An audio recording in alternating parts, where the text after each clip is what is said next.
The security alarm on Marcus Webb's phone buzzed at 2:47 a.m., pulling him from sleep in his penthouse overlooking downtown Portland. At 42, the tech millionaire had built his fortune on predictive algorithms and data security, and his home system was static. Someone was in his private parking garage. Marcus pulled up the camera feeds on his tablet, expecting to see the usual teenagers trying car doors, or a drunk stumbling into the wrong building. Instead, he saw something that made him sit up straight. A man in his late 30s, thin to the point of gauntness, wearing a threadbare military jacket and worn jeans, was methodically working on the lock of Marcus's vintage 1967 Mustang, but he wasn't trying to steal it. He was fixing it. Marcus watched, fascinated, as the man's hands moved with practiced precision, adjusting something in the door mechanism that had been sticking for weeks. The motion sensor lights illuminated a face marked by exhaustion and something else. The 1,000-yard stare Marcus had seen before in his uncle, who'd served in Vietnam. Most people would have called the police immediately. Marcus did something different. He got dressed, grabbed his keys, and took the elevator down to the garage. The man didn't run when Marcus approached. He simply straightened up, closed the car door gently, and stood at attention. Up close, Marcus could see the details: the purple heart pin on the jacket, the calluses on the man's hands, the careful way he held himself despite obvious exhaustion.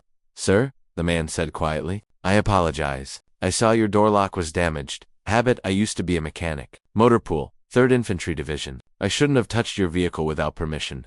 Marcus studied him carefully. "What's your name?" "Daniel Torres, sir. Staff Sergeant. Retired?" He paused. "Well, medically discharged. 3 tours in Afghanistan. You hungry, Daniel?" The question clearly caught Torres off guard. His military bearing faltered for just a moment. Yes, sir, but I should go." "I didn't mean to. There's a diner 2 blocks from here," Marcus interrupted. "Open 24 hours. Come on."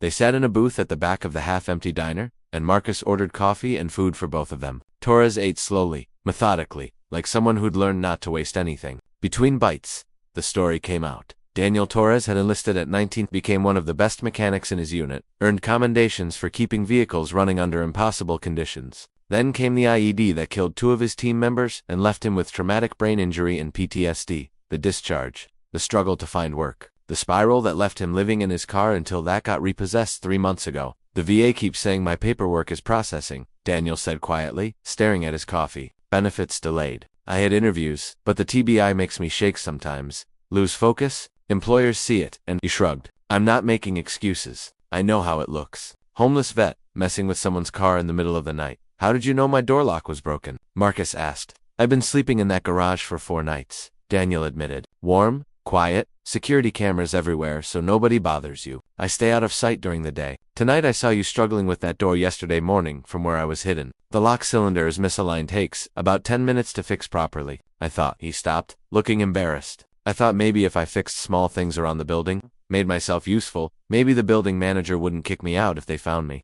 Marcus was quiet for a long moment. "What else did you notice about my building?" Daniel hesitated, then met his eyes. "Your main security system has a blind spot on the northeast corner, 3rd floor window. Fire suppression system in the garage needs maintenance. I heard the compressor struggling. Delivery entrance lock is worn. Probably gets stuck in cold weather. And someone's been stealing packages from the lobby. There's a pattern to when they hit. Always between 3 and 4 p.m. when the desk clerk takes his break."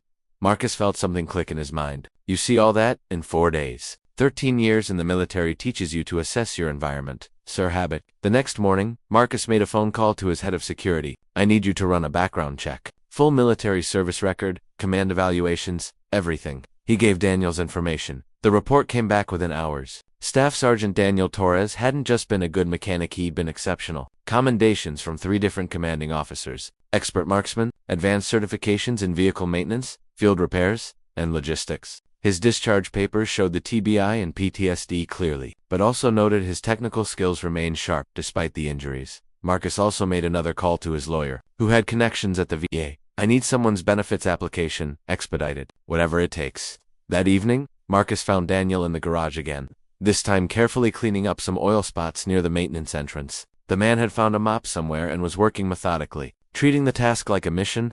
"Daniel," Marcus called out. Torres straightened immediately, and Marcus saw the flash of fear, expecting to be thrown out, arrested, banned. "I have a proposition," Marcus said. "My company, Webb Security Systems, we design and install security for high-end properties. We're expanding into a new market: comprehensive property management and maintenance combined with security. I need someone who understands systems, who can spot problems before they become crises, who sees what others miss."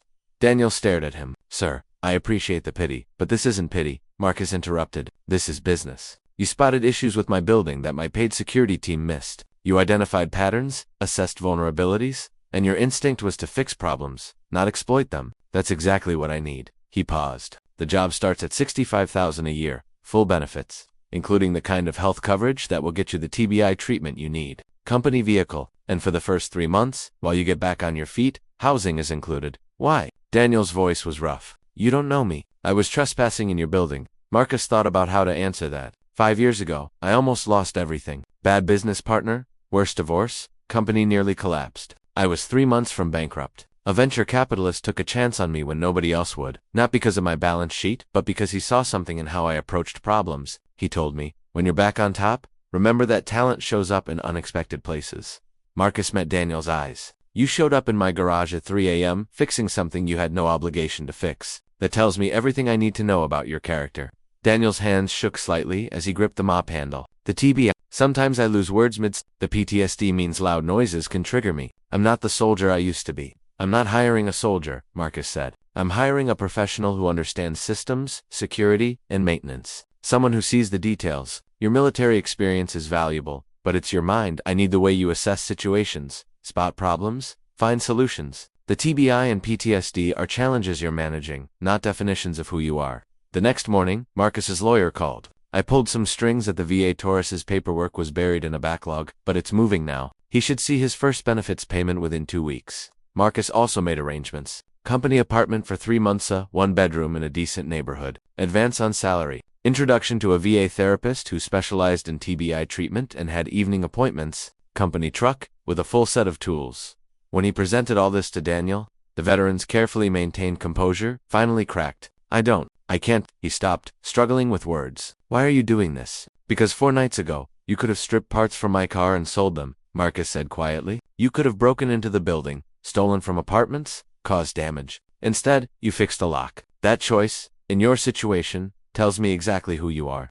Daniel Torres's first day started with Marcus's building a complete security and maintenance assessment. Armed with a tablet and camera, Daniel moved through every floor, documenting issues with the methodical precision of a military inspection. By the end of the day, he'd identified 37 problems ranging from security, vulnerabilities, to maintenance issues that could become expensive if left unaddressed. Marcus reviewed the report that evening. Impressed. Daniel had even included cost estimates, prioritization of critical versus minor issues, and detailed recommendations for fixes. This wasn't just observation, it was strategic analysis. How long would it take you to train a team to do this? Marcus asked. Daniel looked up from his coffee. Depends on the team. People with maintenance or security backgrounds. Maybe a month for basics, 3 for proficiency. Why? Because I want to scale this. 50 buildings in Portland alone that could use this service. But I need someone who can develop the training program, lead the team, ensure quality.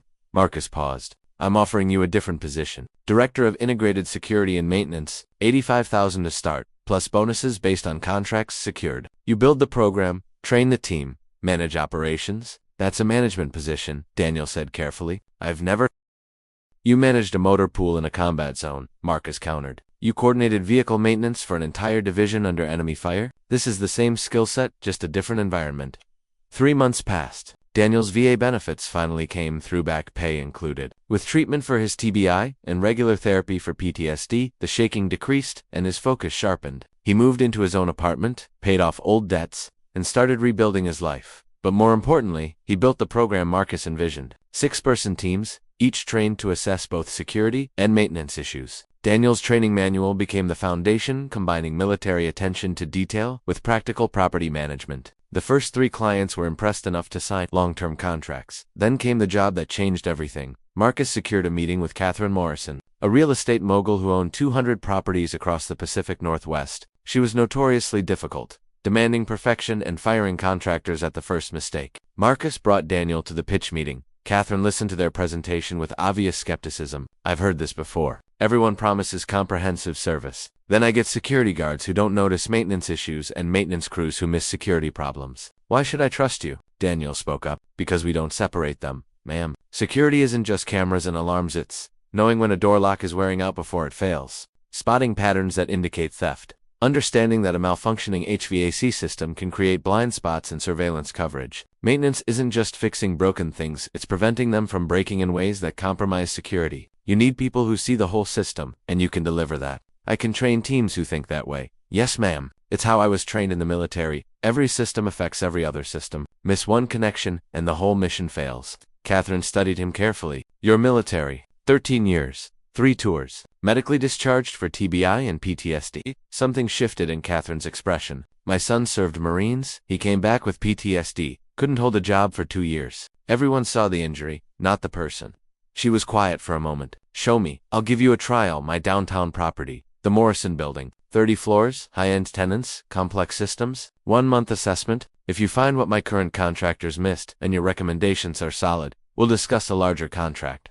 Daniel's team descended on the Morrison Building like a military operation. They worked nights to avoid disrupting tenants, documenting everything. Daniel himself spent 70 hours that week personally inspecting critical systems. The report he delivered was 40 pages of detailed analysis. Security vulnerabilities in the parking structure, maintenance issues in the HVAC system that were costing thousands in energy waste, a pattern of elevator malfunctions that suggested sabotage by a disgruntled former employee, fire suppression system components that were past inspection dates, and critically evidence of a long-term theft operation by one of the current security contractors, who'd been systematically stealing from storage units. Catherine Morrison read the report twice. Then she made a call to her lawyer and the police. The investigation Daniel's report triggered lead to arrests, recovered property, and insurance claims that saved her hundreds of thousands in losses. 2 weeks later, Marcus received a contract offer for all 200 of Catherine Morrison's properties. 5-year deal, 8-figure value. This is because of you, Marcus told Daniel. Your eye for detail, your ability to see the whole picture. This contract makes my company a major player in the industry. Daniel shook his head slowly. This is because you saw something in me when I had nothing. When I was a homeless vet messing with your car in a garage, you could have called the cops, pressed charges, gotten me banned from the area. Instead, you bought me coffee and gave me a chance. I gave you an opportunity, Marcus corrected. You did everything else. The work, the program, the success, that's yours. Then let me do something with it, Daniel said. I want to start a division specifically for hiring veterans. Guys like me who have skills but can't get their foot in the door because employers only see the PTSD or the injuries. There are thousands of us trained, capable, desperate for a chance to prove we're more than our discharge papers. Marcus smiled. Write up the proposal. If it's as good as everything else you've done, we'll make it happen. 1 year after that night in the garage, Marcus stood at a company event celebrating their expansion. 23 veterans now worked for Webb Security Systems, many in leadership positions. The program Daniel created was becoming an industry model. Daniel stood beside him, healthy, confident, wearing a suit instead of a threadbare military jacket. You know what the hardest part was? Daniel said quietly, believing I still had value, that what happened to me didn't erase everything I'd learned, everything I could do. You saw that when I couldn't. I saw a man fixing a car he didn't own because it needed fixing, Marcus replied. I saw character. Everything else was just giving you the space to show what you were already capable of. Catherine Morrison approached them, her usual stern expression softened slightly. Torres, I have 7 colleagues in real estate who want to talk to you about your veteran hiring program. Interested? Yes, ma'am, Daniel said, very interested. As Catherine walked away to introduce Daniel to potential clients, Marcus reflected on that night in the garage. He'd come down expecting to confront a criminal and instead found someone who embodied everything he valued and the determination to do the right thing, even when life had beaten him down. Sometimes, the most valuable people are the ones society has written off. Sometimes the greatest talent hides behind the hardest circumstances. And sometimes, catching a broke veteran in the act reveals not a criminal, but a hero waiting for someone to see past the surface to the exceptional person. Beneath, the millionaire had caught the veteran in the act of maintaining his character and skills, even when he had nothing, and what he was hiding wasn't a criminal past, but an extraordinary future just waiting for a chance to emerge.